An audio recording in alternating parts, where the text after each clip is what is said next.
Assalamualaikum warahmatullahi wabarakatuh. Sampurasun Akang Teteh. Berjumpa kembali bersama saya Anissa Nurul dalam program Beja Antara. Presiden Joko Widodo mengawali kegiatan kunjungan kerja hari keduanya di Provinsi Jawa Barat dengan mengunjungi Pasar Cihapit, Kota Bandung pada Rabu 12 Juli.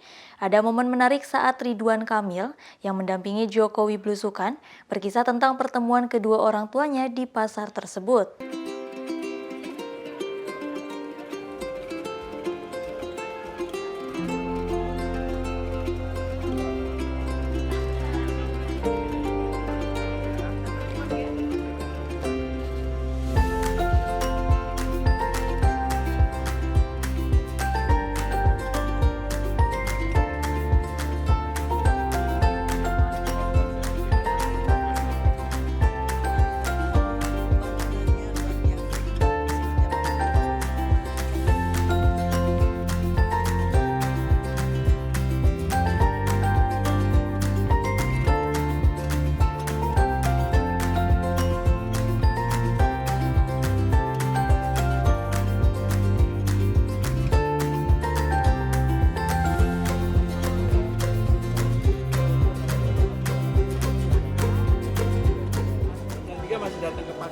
Bapak saya, Pak, dan ibu saya berjodohnya di sini. Sampai anaknya jadi gubernur, ibunya masih jualan. Zaman cucu jadi sekarang ya. Masih kecil dulu, maaf. Iya. Ibu saya mahasiswa kan? Iya. KMI di sini, jodoh di sini, Pak. Anaknya gubernur, ibu masih jualan 93 tahun. Iya. Susah apa? Naon resepnya, Bu? Resepnya apa, Bu? Resepnya. Nggak tahu ya resepnya. Ada.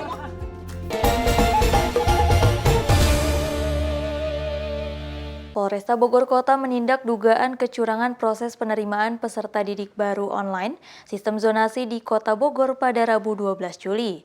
Adapun dugaan kecurangan dalam proses PPDB berupa pemalsuan data kependudukan dan aksi pencaloan. Polresta Bogor Kota menerima 6 laporan dugaan kecurangan dalam penerimaan peserta didik baru PPDB online melalui jalur zonasi. Satuan Reserse Kriminal Polresta Bogor Kota pun tengah melakukan penyelidikan.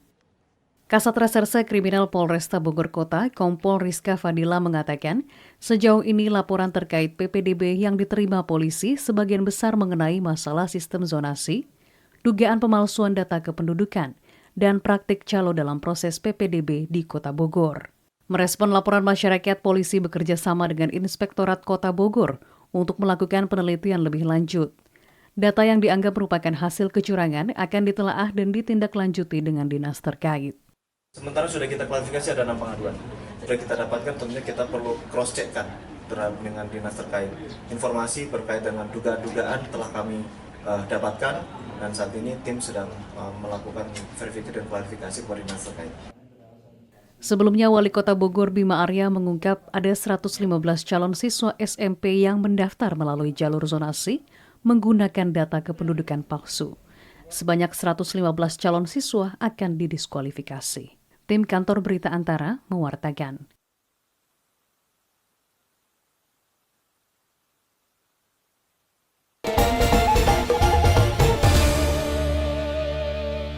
Polda Aceh menggagalkan penyelundupan narkotika jenis sabu jaringan internasional seberat 57 kg.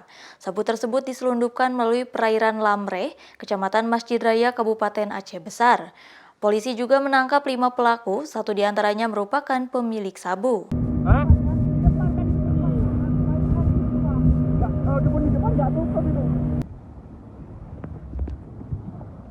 Udah mundur. Direktorat Reserse Narkoba Polda Aceh menggagalkan penyelundupan sabu-sabu seberat 57 kg di perairan Lamreh, Kecamatan Masjid Raya, Kabupaten Aceh Besar pada Selasa 4 Juli lalu. Narkoba tersebut berasal dari jaringan Thailand, Malaysia, dan Indonesia yang rencananya dijual di Aceh, Medan, dan Jakarta. Polisi menangkap 5 terduga pelaku. 2 orang berinisial Y dan N merupakan pengemudi speedboat, AH sebagai pemilik sabu-sabu, II dan RI sebagai penjemput sabu di darat. Kapolda Aceh Ahmad Haidar Rabu 12 Juli 2023 mengatakan polisi mengamankan 1 unit speedboat, 1 unit mobil, 3 unit telepon pintar, 2 unit HP satelit, 1 pucuk senjata api, dan 5 butir amunisi. Kami berhasil mengungkap berdasarkan keterangan informasi dari masyarakat Aceh Besar bahwa akan ada turunnya sabu di wilayah perairan Aceh Besar.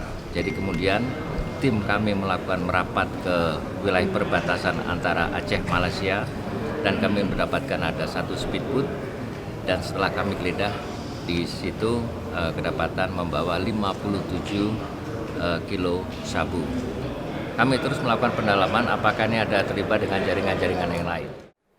Akibat perbuatannya, kelima pelaku terancam dijerat dengan pasal 114 ayat 2, subsidiar pasal 115 ayat 2, subsidiar pasal 112 ayat 2, subsidiar pasal 132 ayat 1, Undang-Undang Narkotika Nomor 35 Tahun 2009, serta Undang-Undang Darurat Nomor 12 Tahun 1951 tentang senjata api dan bahan peledak dengan ancaman maksimal mati.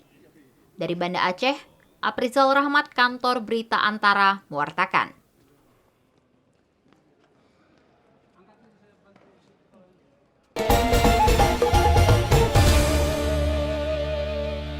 Tim Reaksi Cepat Pengendalian Kebakaran Hutan dan Lahan Dinas Kehutanan Provinsi Kalimantan Tengah pada Rabu 12 Juli melaksanakan patroli pengawasan lahan dan kebun kering milik masyarakat, antisipasi terjadinya karhutla. Patroli dilaksanakan di beberapa kawasan lahan kosong, seperti di lingkar luar kota Palangkaraya dan beberapa kawasan pemukiman masyarakat rawan terjadinya karhutla.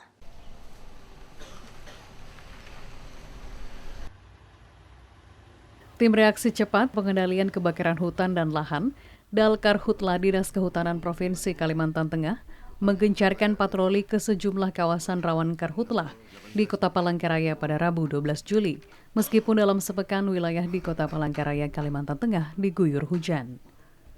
Patroli dilakukan di kawasan arah lingkar luar Kota Palangkaraya dan kawasan Jalan Danau Indah, Kelurahan Bukit Tunggal, Kecamatan Jekan Raya, Kota Palangkaraya, yang kerap terjadi kebakaran lahan.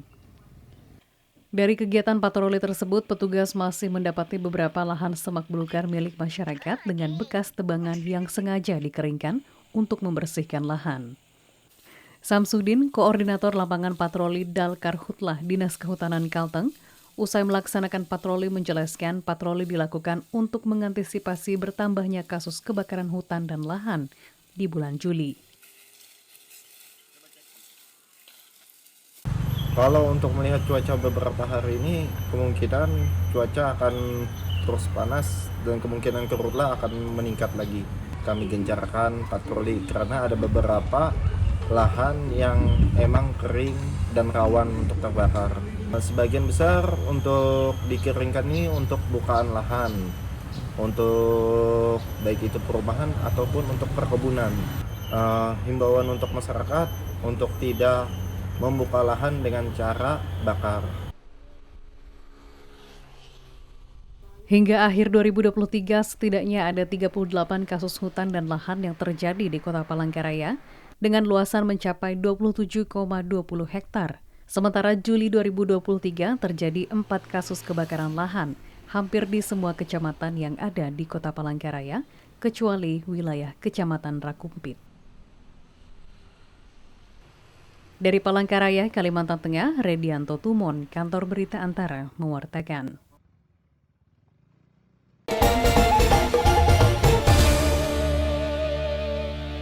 Pejabat Gubernur Banten Al-Muktabar pada Rabu 12 Juli melakukan verifikasi faktual secara langsung ke sejumlah titik lokasi kediaman calon siswa SMA Negeri 1 Kota Serang di lingkungan Cimuncang.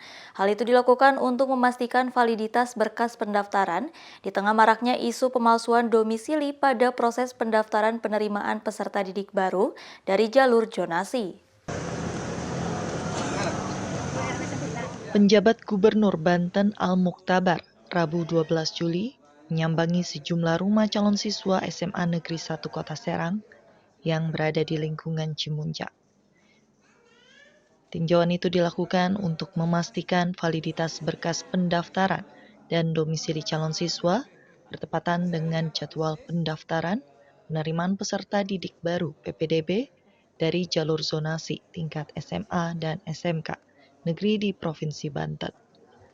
Pada verifikasi faktual tersebut, penjabat Gubernur Banten menemukan salah satu calon siswa yang diterima dari jalur zonasi seharusnya bisa masuk melalui jalur afirmasi karena sudah tidak memiliki orang tua. Ia pun mengingatkan kepada pihak sekolah agar nanti saat pelaksanaan daftar ulang PPDB jalur afirmasi kembali dilakukan pengecekan secara langsung. Hal ini untuk memastikan jalur afirmasi yang disediakan pemerintah tepat sasaran dan benar-benar hanya dimanfaatkan oleh calon siswa dari keluarga kurang mampu. Kita juga tadi menemukan ada yang sebenarnya bisa dia lewat afirmasi karena tidak mampu, orang tuanya, ibunya sudah meninggal, bapaknya nggak ada, dia sama tantenya. Nah itu kemungkinan nanti kita cek lagi kebenarannya, karena kalau dia lewat afirmasi mungkin bisa dapat dukungan pembiayaan dan seterusnya ya. Kan afirmasi itu kan memang bagi saudara-saudara kita yang kurang mampu.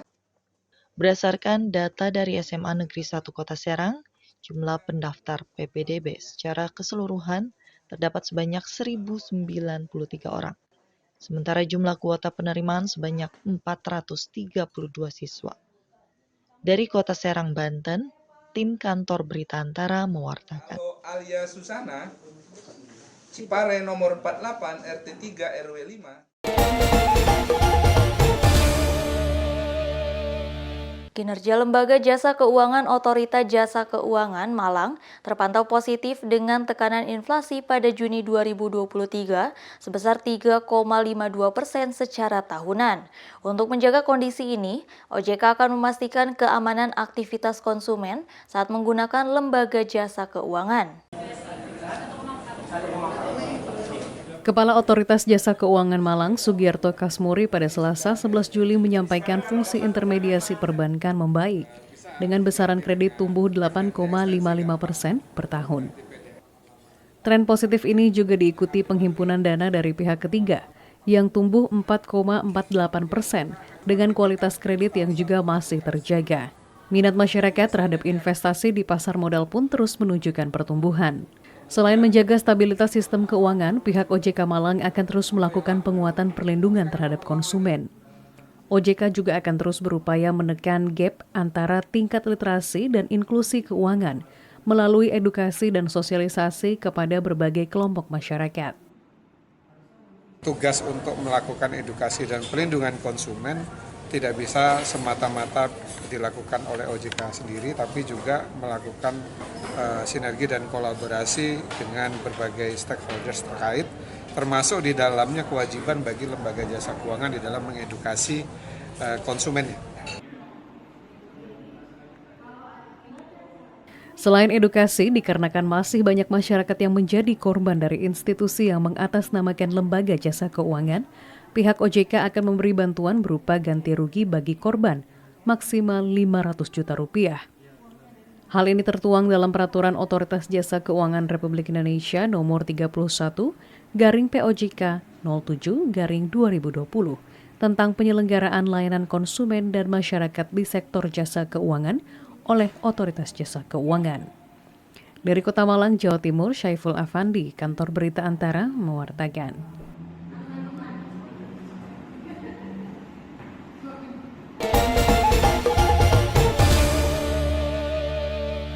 Untuk memantau ketersediaan dan harga kebutuhan pokok, Menteri Perdagangan Zulkifli Hasan mengunjungi Pasar Malang Jiwan, Colomandu, Karanganyar pada Rabu 12 Juli.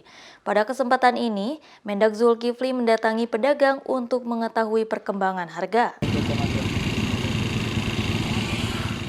Menteri Perdagangan Zulkifli Hasan Rabu 12 Juli memantau langsung harga sejumlah kebutuhan pokok di Pasar Malang Jiwan, Colomadu, Karanganyar, Jawa Tengah. Mendak Zulhas menyapa dan berdialog dengan sejumlah pedagang untuk secara langsung mengetahui harga-harga di pasar tersebut. Dari pantauannya, Mendak melaporkan bahwa ketersediaan sejumlah kebutuhan pokok masih aman dan harga-harga cenderung stabil. Bahkan sejumlah komoditas pangan mengalami penurunan harga. Mendak Zulhas mencontohkan harga ayam serta telur dan cabai yang ia sebut terlalu murah sehingga berpotensi merugikan petani. Terima kasih Bupati, sampaikan salam. Ini harga-harga cenderung stabil bahkan cenderung turun ya. Pasti ini bupatinya kerja keras. Jadi kita gembira. Ada yang agak dari tinggi turun, tapi ada yang terlalu murah seperti cabai ya. Rata-rata kan inflasi cuma 3,5, jadi turun. Rata-rata secara umum turun. Inflasi kita kan year on year-nya 3,5. Bulan ini malah rendah sekali. Saat peninjauan ke pasar Malang Jiwan Colomadu ini, Menteri Zulhas mendapati harga telur ayam dijual dengan harga Rp31.000 per kilogram. Sementara ayam potong dijual Rp38.000 per kilogram. Minyak goreng Rp15.000, beras Rp14.000 per kilogram, dan cabai rawit Rp23.000 per kilogram. Tak hanya sekadar bertanya tentang harga, Mendak Zulhas juga membeli sejumlah kebutuhan pokok seperti daging ayam dan minyak. Hasil belanjanya ini dibagikan kepada para pengunjung di Pasar Malang Jiwan. Dari Karanganyar, Jawa Tengah, Denik Apriani, Kantor Berita Antara, mewartakan. Belanja apa? Satu-satu ya. Satu-satu.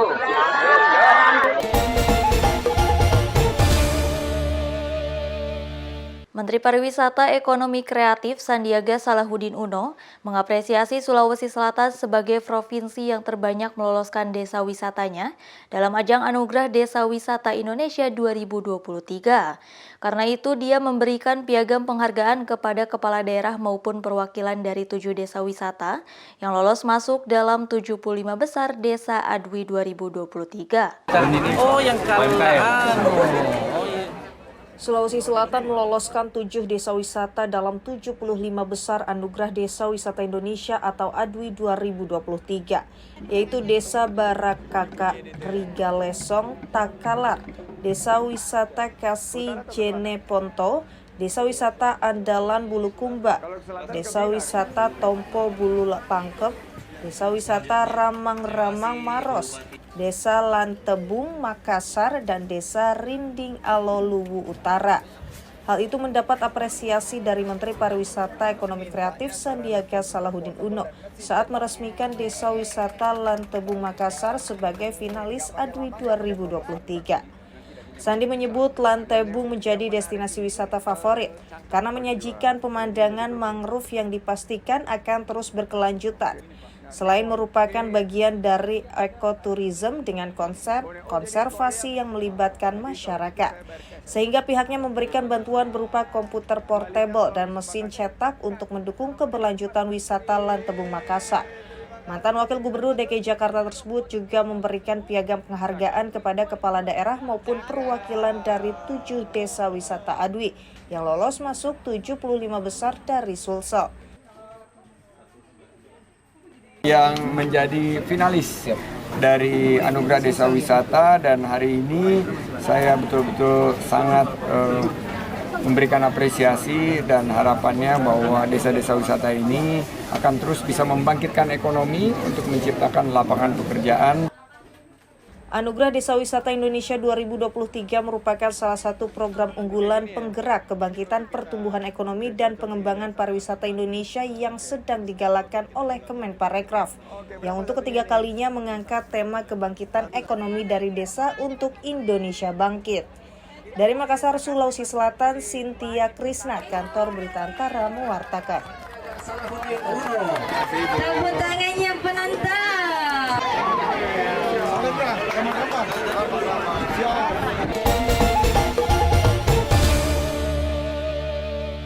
Sebagai organisasi ekonomi yang hidup dan tumbuh di masyarakat, koperasi dinilai saat ini bisa menjadi alternatif untuk mendorong pertumbuhan ekonomi Sumatera Barat pasca pandemi COVID-19.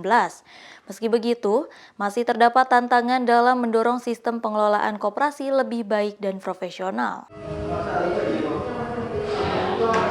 Tanggal 12 Juli diperingati sebagai Hari Koperasi. Di tahun ini, koperasi dituntut untuk semakin bisa menunjukkan kekuatannya sebagai pendorong sektor ekonomi yang sedang menggeliat usai pandemi global COVID-19.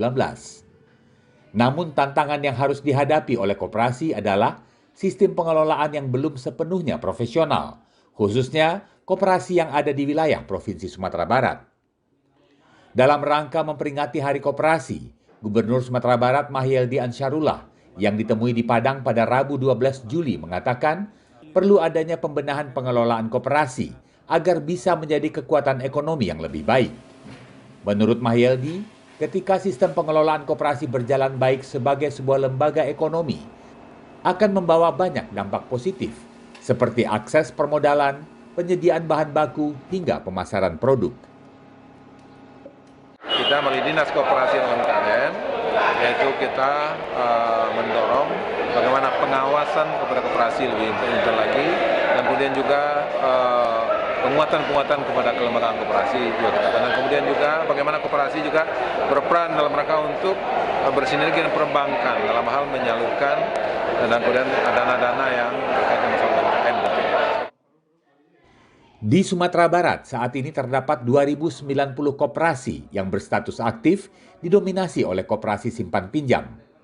Mahyeldi berharap peningkatan serta penguatan kualitas pengelolaan koperasi akan mendorong koperasi yang masih aktif bertransformasi menjadi koperasi usaha yang lebih menguntungkan. Dari Kota Padang, Sumatera Barat, Fandi Yogari, Kantor Berita Antara, mewartakan.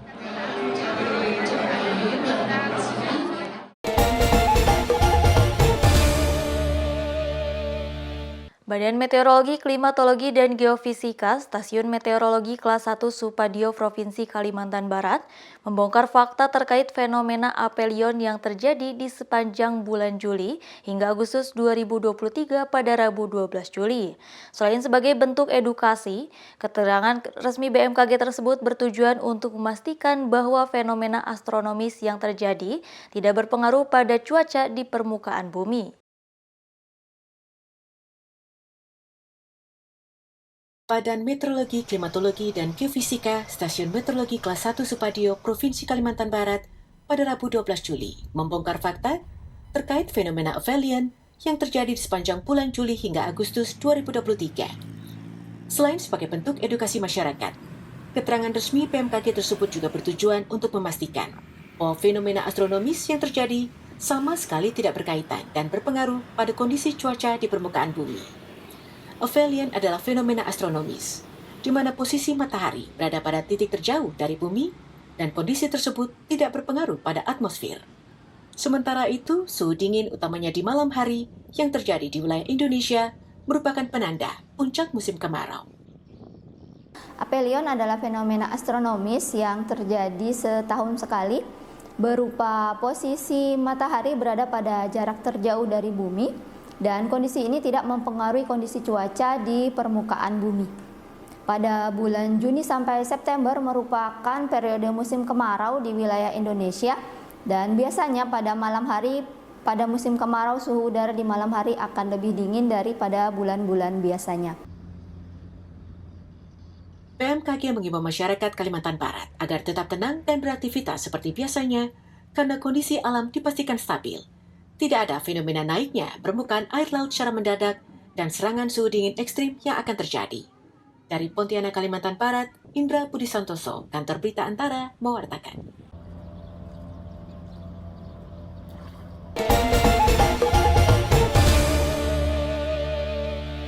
Balai Pengamanan dan Penegakan Hukum Lingkungan Hidup dan Kehutanan Sulawesi, Divisi Pemasyarakatan Kanwil Kemenkumham Gorontalo dan Sulawesi Utara, menandatangani nota kesepahaman kerjasama di Kota Gorontalo pada Rabu 12 Juli. Kerjasama berupa penitipan tahanan di lembaga pemasyarakatan dan barang bukti di rumah penyimpanan benda sitaan negara, khusus untuk kejahatan lingkungan di Kanwil Kemenkumham. Balai Pengamanan dan Penegakan Hukum Lingkungan Hidup dan Kehutanan Sulawesi bersama Divisi Pemasyarakatan Kanwil Kemenkumham Gorontalo dan Divisi Pemasyarakatan Sulawesi Utara sepakat untuk bekerja sama dalam penitipan tahanan dan barang bukti kejahatan lingkungan. Hal ini ditegaskan melalui penandatanganan nota kesepahaman di Lembaga Pemasyarakatan kelas 2A di Kota Gorontalo pada Rabu 12 Juli. Kepala Divisi Pemasyarakatan Kanwil Kemenkumham Gorontalo, Bagus Kurniawan mengatakan, kerjasama penitipan tahanan dan barang bukti di lapas dan rumah penyimpanan benda sitaan negara, Rukbasan Kanwil Kemenkumham, dapat mempermudah proses penyelidikan dan penyidikan suatu perkara hukum. Ini menunjang tugas aparat penegak hukum lainnya seperti ada di Kementerian Lingkungan Hidup dan Kehutanan. Ini teman-teman ada PPNS yang juga akan menitip barang buktinya dalam proses penyelidikan dan penyidikannya. Kemudian juga ada tersangkanya.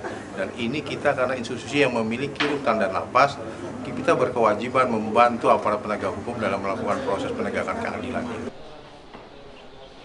Selain mempermudah proses hukum, kapasitas lapas dan Rukbasan juga dinilai lebih luas dibanding kantor kejaksaan maupun kepolisian, yang juga kerap menjadi tempat penyimpanan barang bukti dan tahanan. Dari Kota Gorontalo, Provinsi Gorontalo, Adi Winata Solihin, Kantor Berita Antara, mewartakan.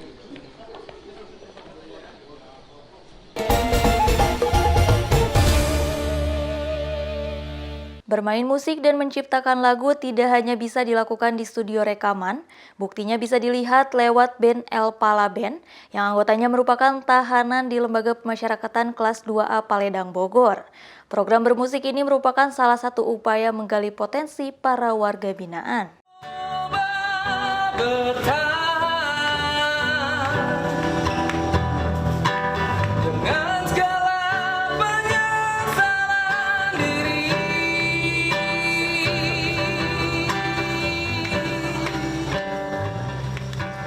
Jeruji bukanlah penghalang kreativitas. Terbukti dari lagu berjudul Ku Ingin Pulang, ciptaan Yohanes Ari Susanto dan 4 warga binaan lainnya di Lapas Kelas 2A, Paledang, Bogor, Jawa Barat.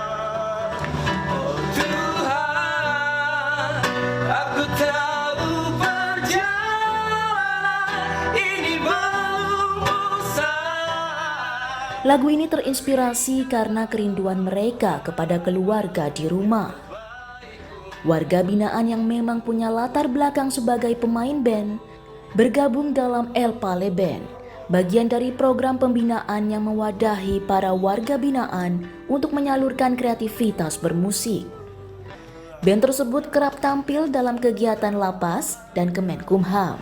Kalau untuk band sendiri di sini salah satu untuk kita warga binaan menjalani program ya, salah satu program yang ada di Lapas Kelas 2A Bogor ini, dan kita juga bisa sambil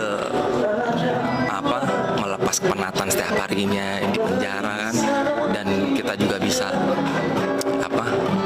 yang mungkin di luarnya hobi nyanyi, di sini hobi nyanyi, jadi tersalurkan.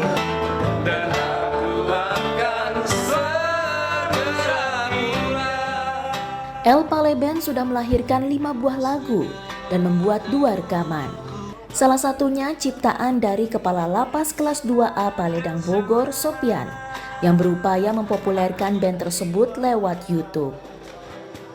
Dan ini adalah bentuk daripada program kepribadian mereka. Program kepribadian sehingga mereka mampu mengembangkan minat bakatnya selama berada di dalam lapas. Yang tadinya belum terlalu mahir, dengan adanya latihan secara konsisten terus-menerus, mereka sekarang alhamdulillah sudah punya rasa percaya diri. Kedepannya, Sopian berharap El Pala Band bisa tampil di berbagai acara, termasuk perayaan Hari Jadi Kota Bogor. Dia menambahkan program bermusik ini diharapkan bisa makin berkembang lewat kolaborasi dengan pihak lain, sehingga fasilitas seperti alat musik dan studio rekaman bisa lebih mumpuni. Dari Kota Bogor, Jawa Barat, Fazar Ilham, Kantor Berita Antara, mewartakan.